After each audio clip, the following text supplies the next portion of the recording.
Hello, hello. Welcome back to the podcast. Guys, we're switching gears this week and I am pretty excited about it. We are chatting with Ashley Freeborn, the founder of Smash Tess. So I'm sure everyone listening is familiar with Smash Tess, the Rompers, the best rompers ever. And here's the thing, guys. I have seen Ashley Freeborn speak at a couple conferences. I've always really been inspired by her, but this conversation exceeded my expectations in so many ways. Like I knew it was going to be good, but I was just left thinking, wow, that was a good one. Now, in this episode, we talk about anxiety, the bullshit behind balance, the story of Smash and Tess, how the women's fashion industry has affected our self-worth, how Smash and Tess is disrupting all of that. We talk about pushing through fear, positive self-talk, failure, motherhood. Like it is a jam-packed episode. In fact, as I am recording this, I'm thinking to myself, what am I even going to title this episode? We just covered so much. Anyways, I will figure that one out and I'll let you get to the episode. As always, I love to hear your biggest takeaways. So come say hi on Instagram at Jamie Scrimger. We have a new feed at Kick-Ass Stepmom Podcast. Be sure to tag Smash and Tess on Instagram. Let us know what you think and just come say hi. Welcome to the Kick-Ass Stepmom Podcast. I'm Jamie Scrimger, wife, mom, stepmom, life coach, conversation opener, and BS caller. 7 years ago, I found myself sitting on the bathroom floor with a glass of wine, bawling my eyes out, wondering what the heck I was thinking, marrying a man with 3 kids and an ex-wife. Don't get me wrong, I was madly in love, the kids were great, but as a 26-year-old with zero experience in the parenting department, I was in over my head. When I went to the internet for support, I was disappointed with what I found. So I decided to create the type of support that I was looking for. Raw and real conversations about all things motherhood, stepmotherhood, and living a kick-ass life. Life can be hard, really freaking hard, but each week I'll bring you tips and strategies and mindset shifts to help you thrive amongst the tough stuff in life. My goal is to inspire you to live your version of a kick-ass life. We'll bring you along as I create my own. Let's do this. All right, Ashley, welcome to the podcast. Thank you. I'm so excited to be here.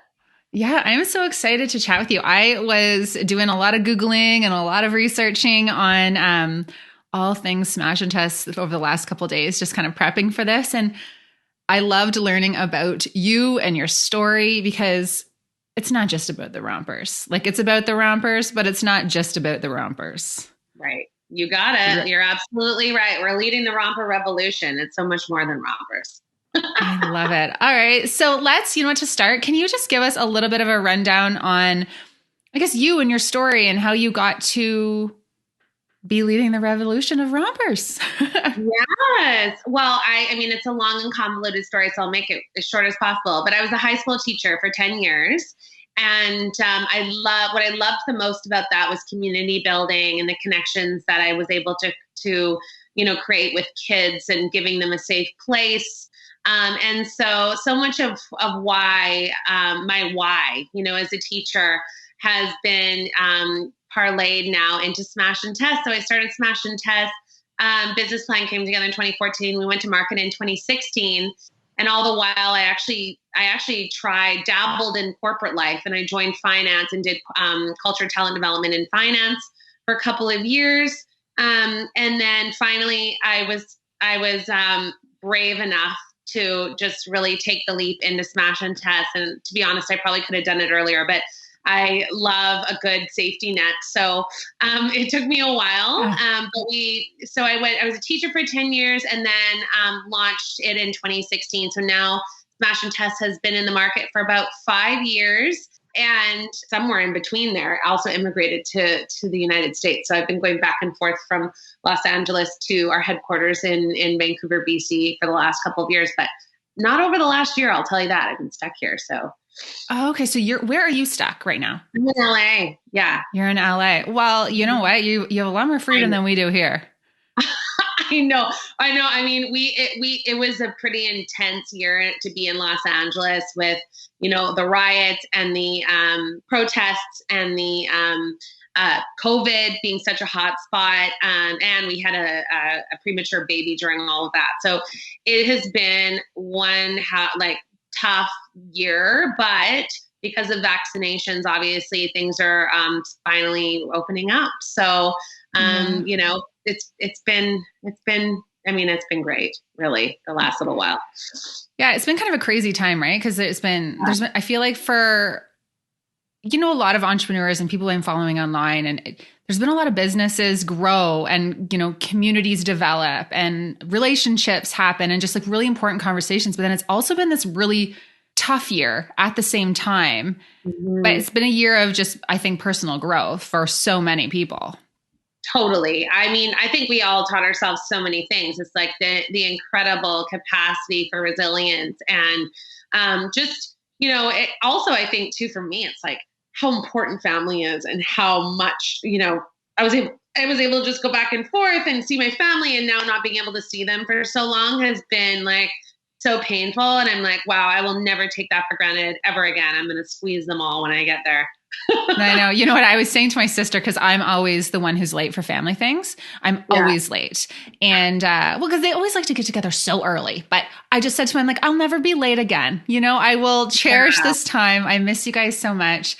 So yeah, definitely a lot of lessons learned this year. Mm-hmm. So I'd love to kind of talk about, so you're in finance. And, you know, I was reading that you were just craving this creative outlet, and there was kind of something in you that wanted something else. So what was that like? Well, I think what it was is, I mean, as a teacher, I would put on these huge productions. I was in theater. So I would create this beautiful community of kids. We would put on these big projects together. We'd launch them. And it was such a fulfilling process. But what I realized is there was more to, like, I have such this intense work ethic, and I was like, I need to try my hand at some different things. And so that's why I got a great job offer in LA in finance, the finance area. And I was like, I need to give this a go. I need to, you know, try it. And I learned so much in like the 2 years I was in finance and in the corporate world, because you know, I learned a lot about myself and how much I came in there and I built a whole program, a national program, and that was so cool.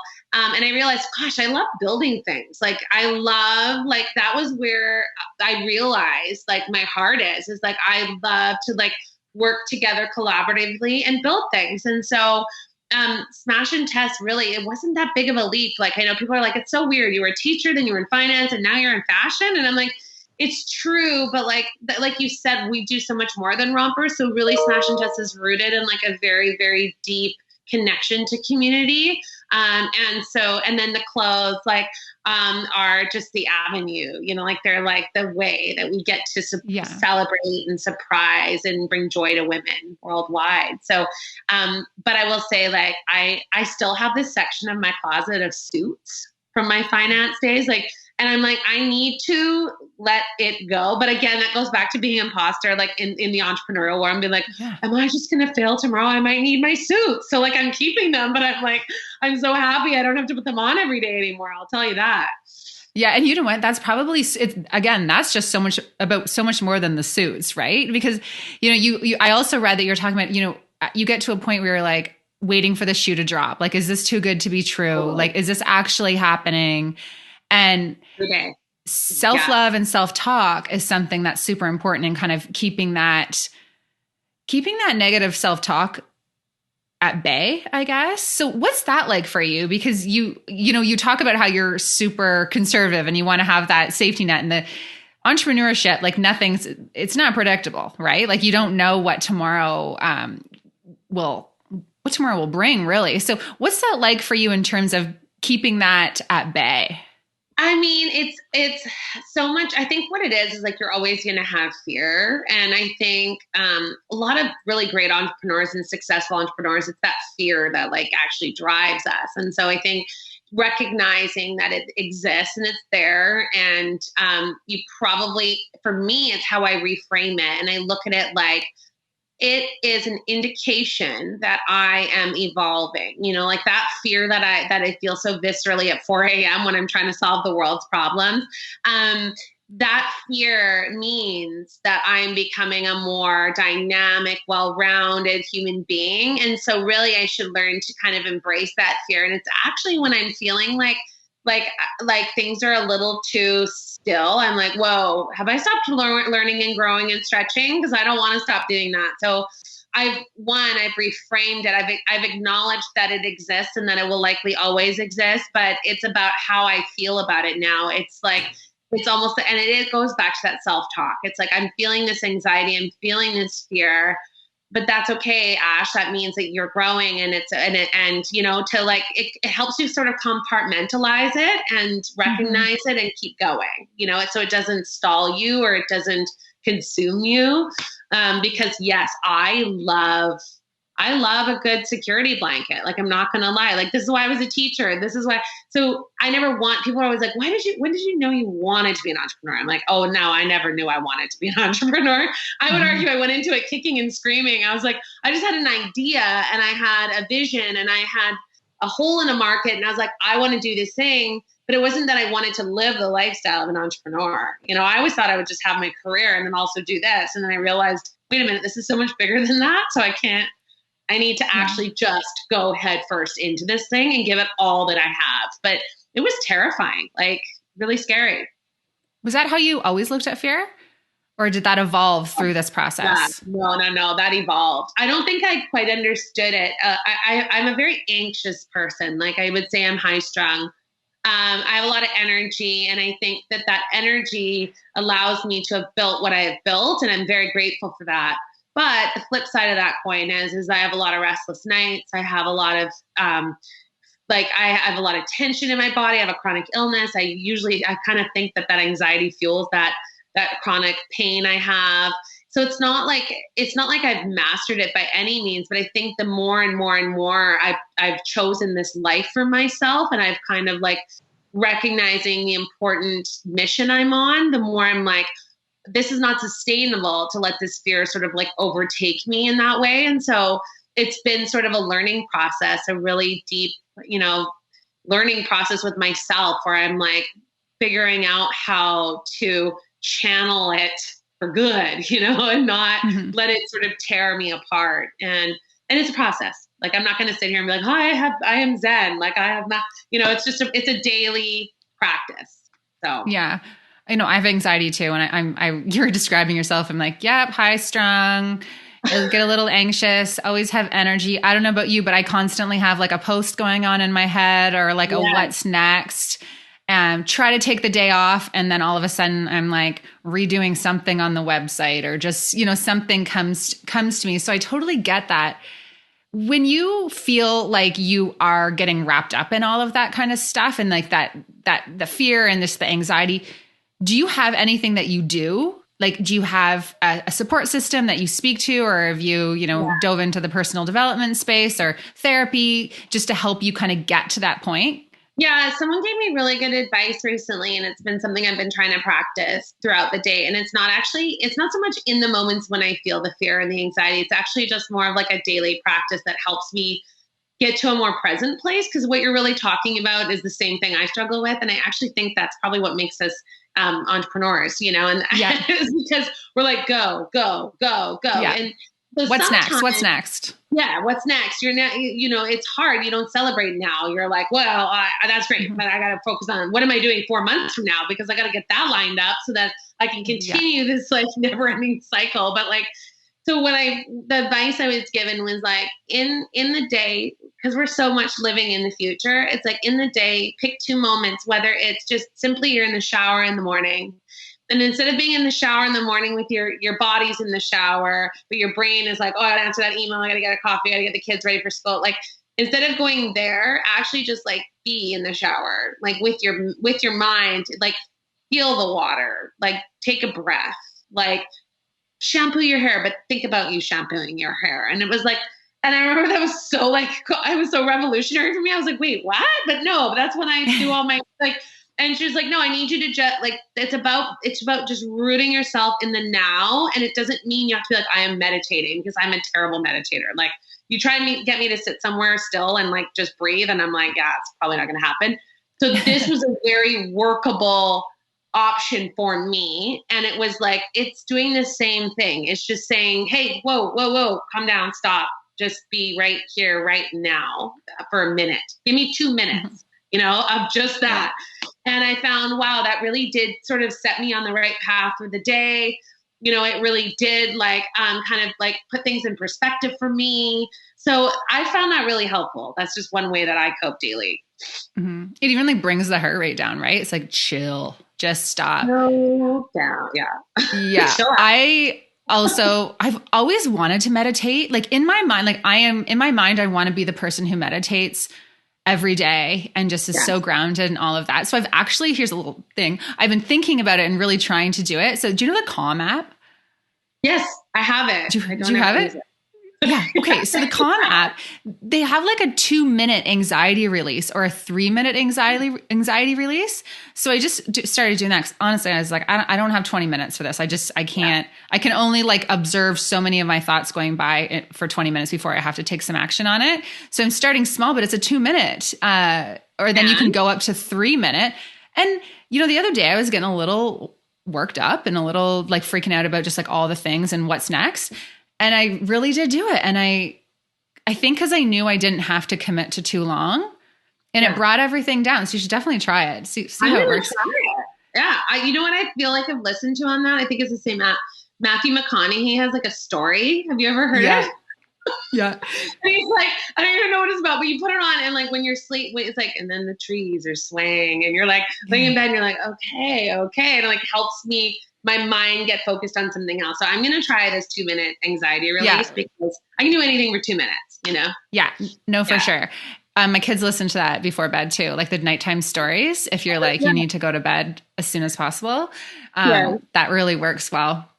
Now, so good note. I'm going to do that. The kid stories. Yeah. Oh, did not know that.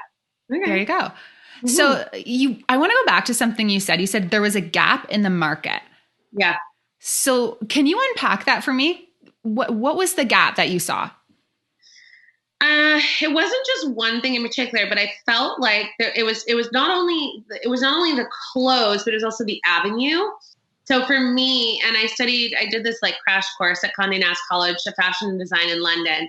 So it's the Vogue, like the Vogue College. And I kind of sat in and I took it all in and I had some great advisors and it was a really great process for me because that's where really like Smash and Tess is like concept in terms of a business plan sort of like thought of. And I think what it was for me was I recognized that like the fashion industry has been held and controlled by a certain core group of people, likely the people that were schooling me at Vogue. But it was determined by experts that said, okay, 6 months from now, this is what's going to be super hot. And I'm telling you what to wear. And then you can go buy it at a store. And I thought, first of all, I want to revolutionize that. I'm like, why? And direct to consumer e-commerce was in 2014 when I was sort of bringing this. It wasn't like as it is now, like it was developing, but like it certainly wasn't the Amazon effect that we have today. So I thought, I want to do it that way. I want women to be able to say, no matter the season, no matter who said what, be able to click a button, get what they want in the moment that they want it, and simplify their lives that way. So that was part of my thinking was like, there needs to be more direct-to-consumer e-commerce experience, online experience for busy women. Because I'm like, I'm busy. I don't have time to go to the store, So, and then part of what I was thinking was loungewear. And it was like this sort of transitional space where I was like, we need to celebrate ourselves more through comfortable, beautiful, easy clothing, And so that was really the whole that I saw. And then from there came the aesthetic and actually the romper was more born out of, we didn't have one in our first collection, which is a little known fact. But we launched our first fall collection. And what happened was we were doing more of like a vintage inspired, sort of like really feminine, floral kind of vibes. And then we released our first Sunday romper in the fall and it just like took off. And we were like, okay, so we have a moment right now to sit here and go, do we listen, pivot, or do we kind of stick with what we thought we were going to do, And so it was in that moment that I think the biggest learning happened because we were like, we're going to pivot real hard and real fast. And what we realized was there was this ease about a romper. There was this, like, it was so comfortable. It was like what women were dreaming of. It was like one and done. It was like, I don't need to think about an outfit. I don't need to worry about it. It was like, and this has evolved in my thinking more as we've kind of grown this thing, but like, our self-worth is wrapped up in a pair of jeans. It's like wrapped up in those hard pants that we can't fit into. And the romper kind of says, like, screw all of that. You're beautiful in the way that you are, and you don't need to measure self-worth based on the size of your clothes. And like, the romper will grow with you. It'll shrink with you. And I think that's the truly magical part. So it's been kind of a combination of all of those things. So that's why I say we're disruptive in the sense of, like, the whole for me was also like just that in fashion, it was like fashion we've like ingrained has to make you feel bad about yourself, or you have to measure your value based on something, and it's that and every day we have to wake up and put on our clothes in the morning. Like that's what we do. So like it's beating us down like over the years, is like constantly feeling like crap, like, and then feeling great because, oh my God, I lost 10 pounds and I can fit into these jeans, and all of a sudden, but then you can't. And then you're like beating yourself up, and it's a vicious cycle. So like to just pull yourself out of that and be like, you know what? I don't actually need to live in that cycle. I actually can just wear what makes me feel good, and I look beautiful. And it's got the transitional abilities of like, it's the best. Like you can literally sleep in it, put like a jean jacket on. I'm wearing one right now, and like put on sneakers, and you're good to go for the day. So it simplifies your lives too. So we're on a big mission, and we have big vision, and to be as disruptive as possible.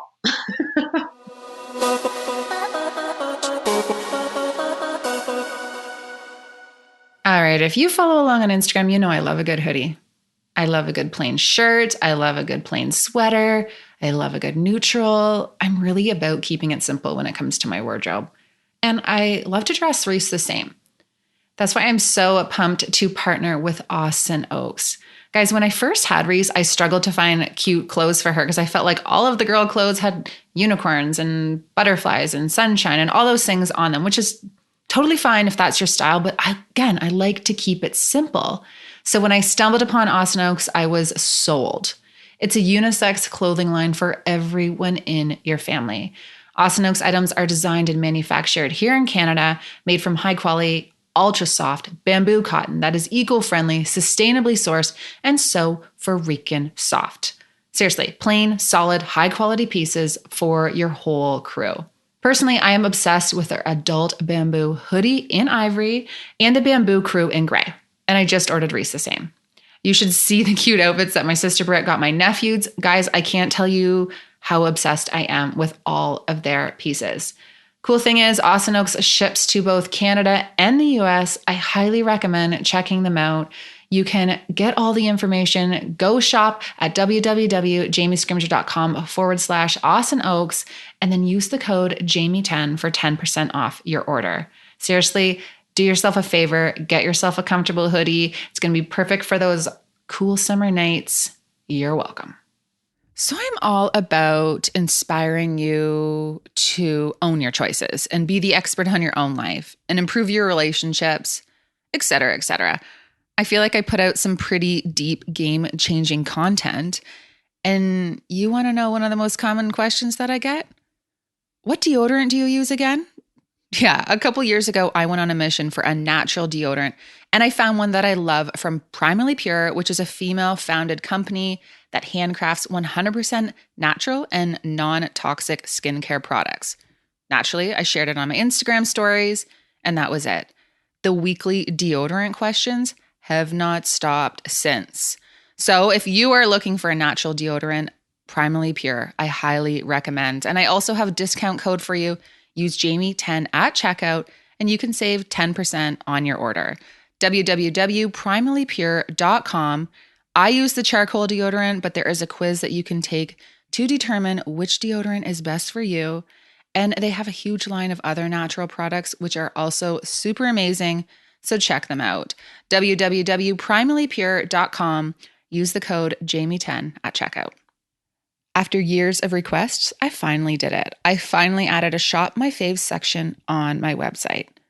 This community means the world to me, and I feel like we're all friends here. And when I find a good pair of workout pants or a tinted moisturizer that I love, or a hoodie that looks cute and is comfortable, I share it with my friends. So I'm now sharing it with you too. My go-to skincare products, my favorite Lululemon picks, my day-to-day outfits. You can now get the links to all my go-tos on my website. Head to www.jamiescrimger.com/shopmyfaves to check it out.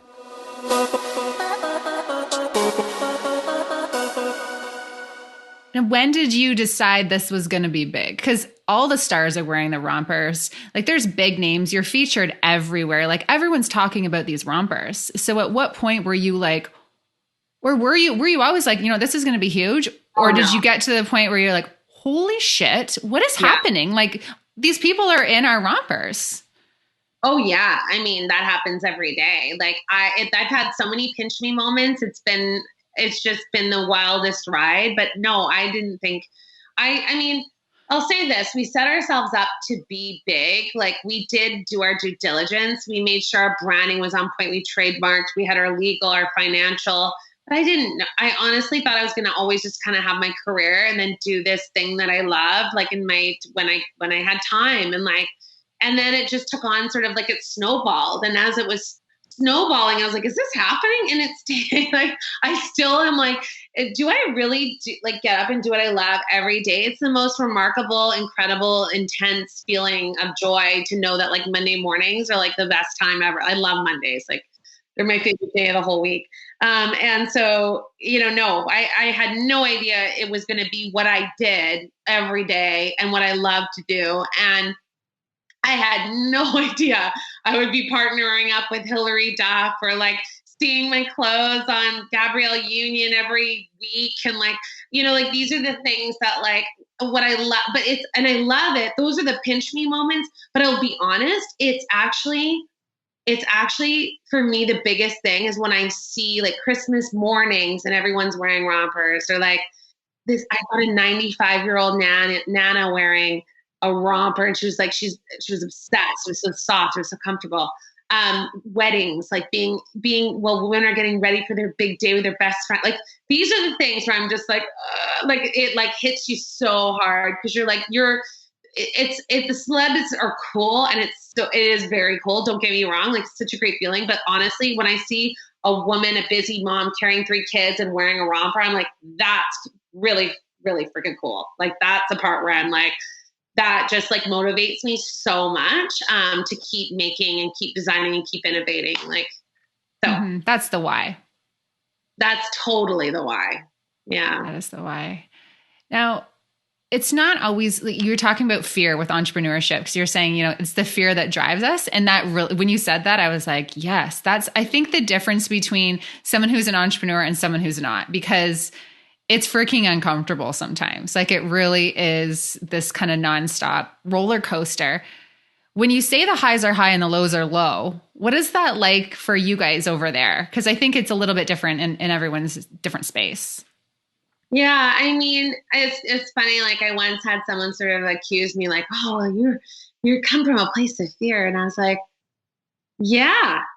I was like, because I pay people's mortgages, and I have very, for me, real responsibility also to like continue staying true to our values and to continue to like innovate and to continue to bring joy and all of the things and feed our team and build our team and it's a very real thing and there's a lot to be fearful of. So I think to say you're not going through life, if you're a business owner scared, I mean, it's scary to do what you love. It's not easy, like every day to fight for what you love and do what you love. The highs for me, like, I mean, every day, honestly, every day is a high. And when I say the only time I feel the low is when sometimes I get overwhelmed. And that to me is I get no's all day long, like all day long. If you knew how many times I've pitched celebrities or influencers or tried something and failed, I mean, it happens all the time. I don't sit there. Honestly, I don't. It's not a good place to sit. It's not productive. It's like I turn on the heel and I keep going.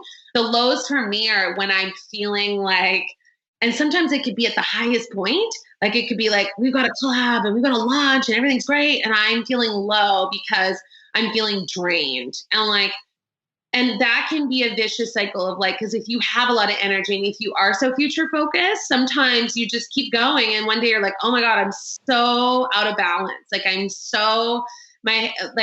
not taking 1 minute to breathe, to do anything. Like, I don't even have a minute lately. I'll be honest with you. Like my schedule has been ridiculous. Like I can't even get on the Peloton for 20 minutes. Like, and I'm like, this is crazy. I'm home. Why can't I get on the Peloton for 20 minutes? Like, so for me, when I feel like that, I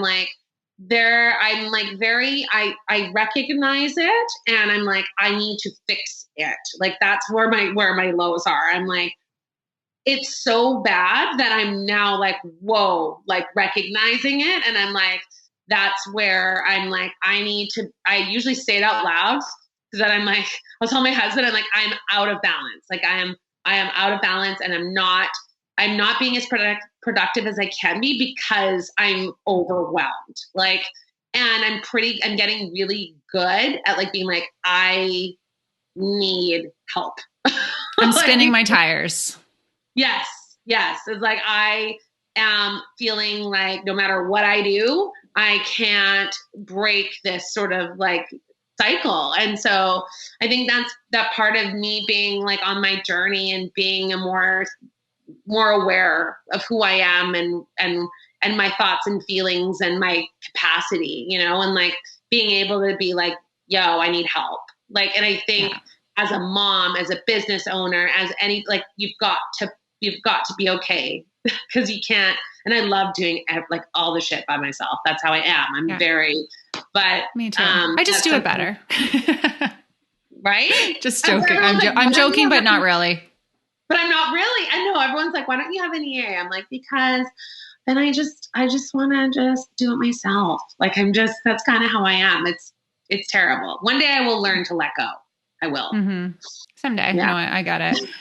And so one of my questions was going to be like, how do you balance it all? And it's like, I don't, So, no. Yeah. I did a podcast interview with someone, she's an Enneagram expert a couple weeks ago. And she was talking about how screwed up the whole balance thing is, because it is pretty cliche to talk about. But again, it is important to talk about because I think we're all struggling so much. But she was saying something that really helped me because she said instead of looking at it as being like balanced every day, look at it as like seasons of like, there's going to be this season of hustle. There's going to be this season where, maybe you have some more vacation because you've, scheduled that out, or, it's okay to be in those seasons where you feel off balanced as long as you're aware and it doesn't get too out of control.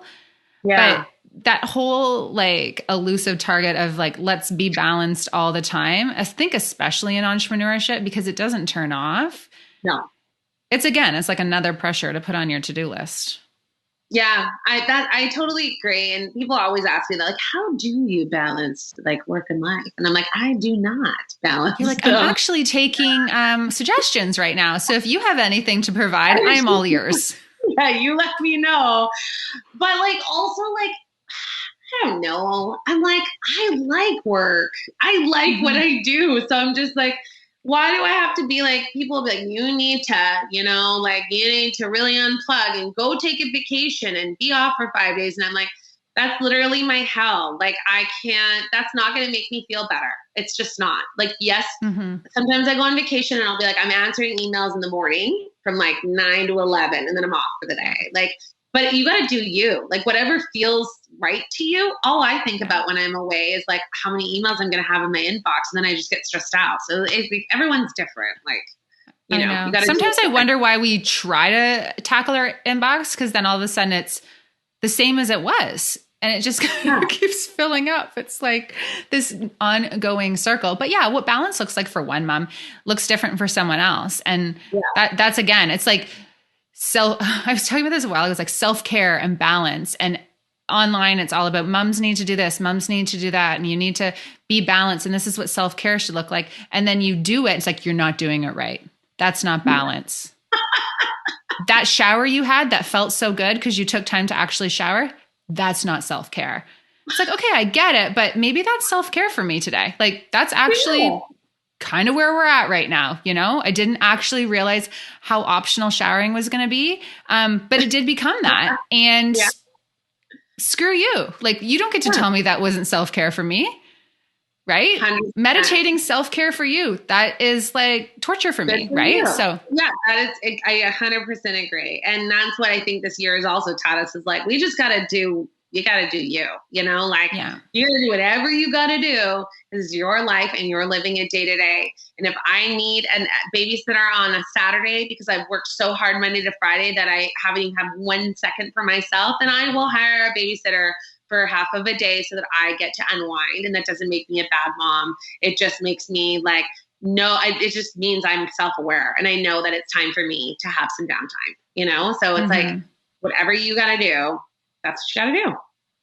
Yeah. Just give yourself the permission. Yeah. And you have 2 daughters, cutest little babes, so freaking adorable. When you're parenting them, like what are your parenting values? What do you want for them? I am very adamant. I want them to be kind.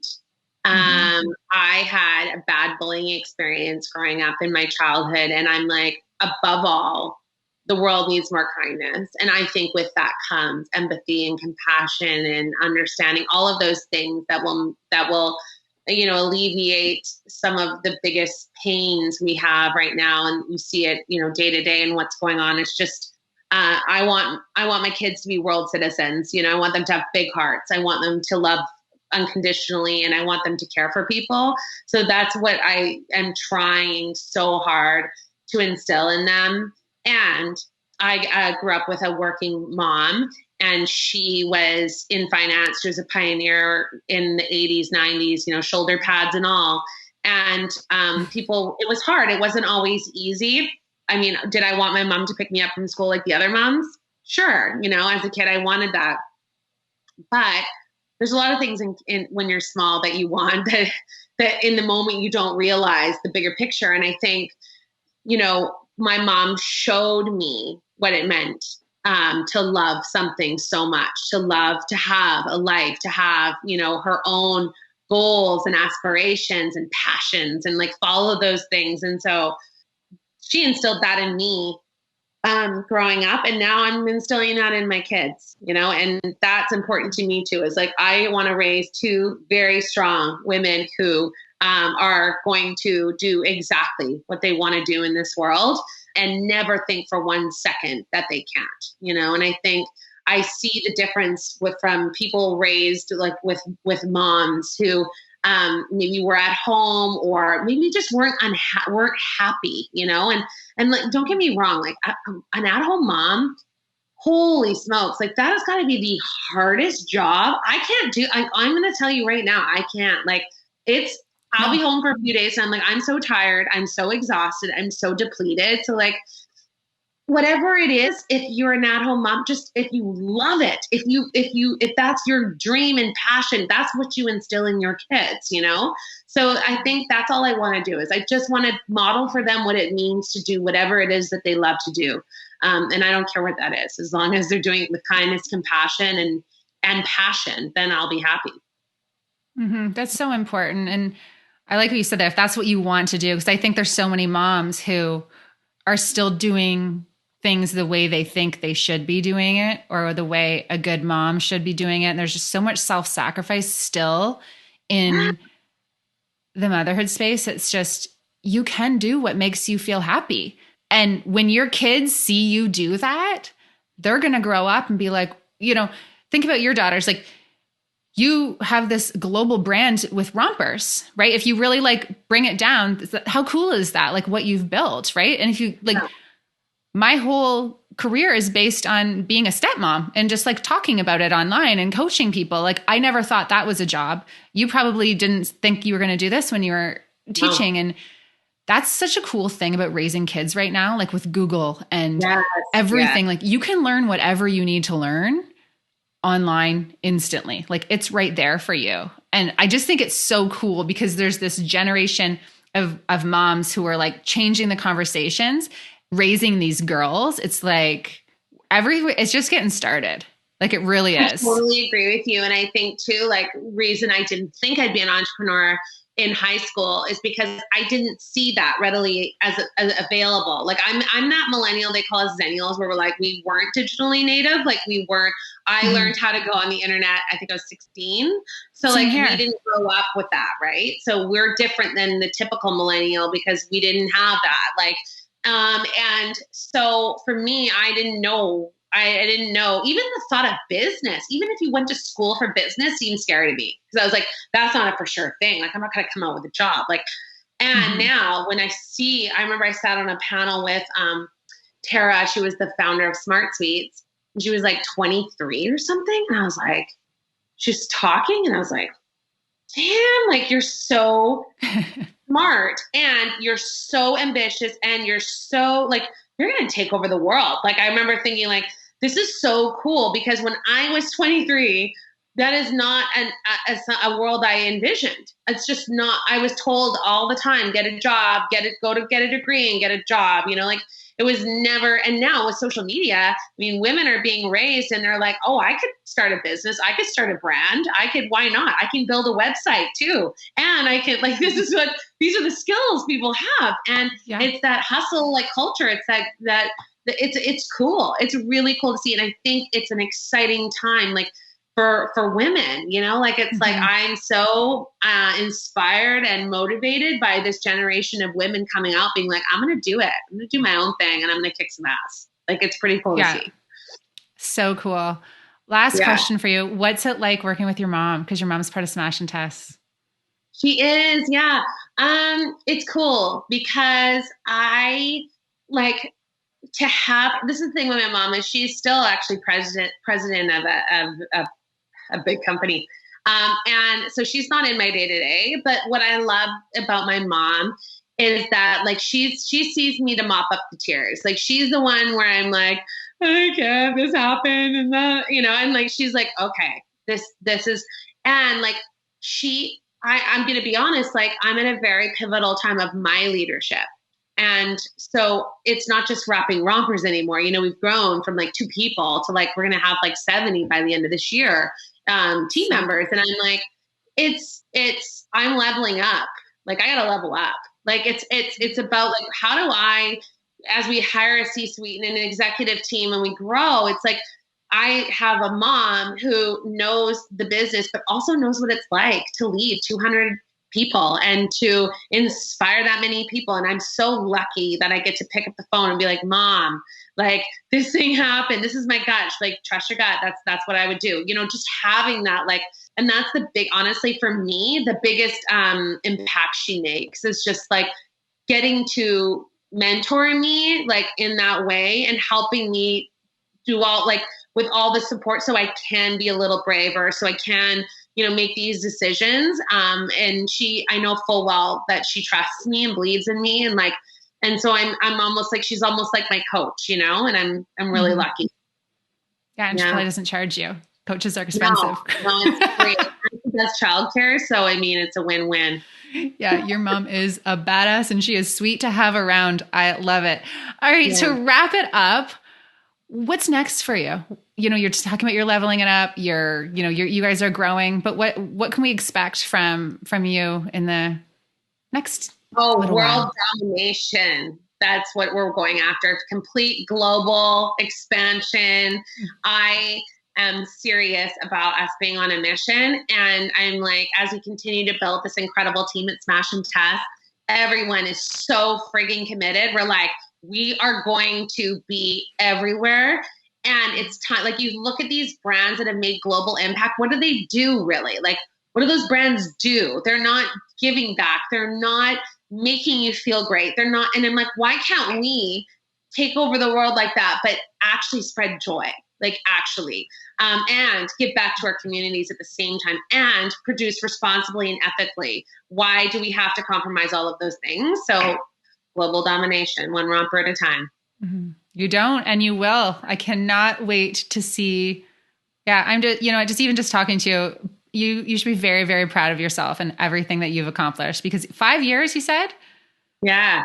5 years. Like, think about this 5 years ago. Did you think you'd be here? No. No. And like, think about 5 years from now. Like, and I hope people listening, I hope that inspires them to be like, you don't even know what could happen in 5 years with just a simple idea. No, exactly. It's a whole lot of tenacity. That's really the story. It's like finding that thing, narrowing in on it, and then just going through it, taking the steps, keep going day by day. Don't sit in the no's, just think of the yeses, like that's really all it is to build anything. It's like keeping your mind in the right place and just action, lots of action. Yes. Yeah. Well, you've definitely lit a fire underneath my ass. I'm feeling super motivated after this. So where can everyone find you? Well, you can find us. Our handle is at Smash Tess, and that's on obviously the gram and then all of the other social media channels. And then myself is at A Freeborn, and I'm more about pictures of my kids and ridiculous antics with my husband on stories. So you can follow us there. And then of course, smashtest.ca if you're in Canada and smashtest.com if you're in the US or global. Amazing. Thank you so much for taking the time. I know everyone's going to love this chat. Thanks so much, Jamie. So much fun.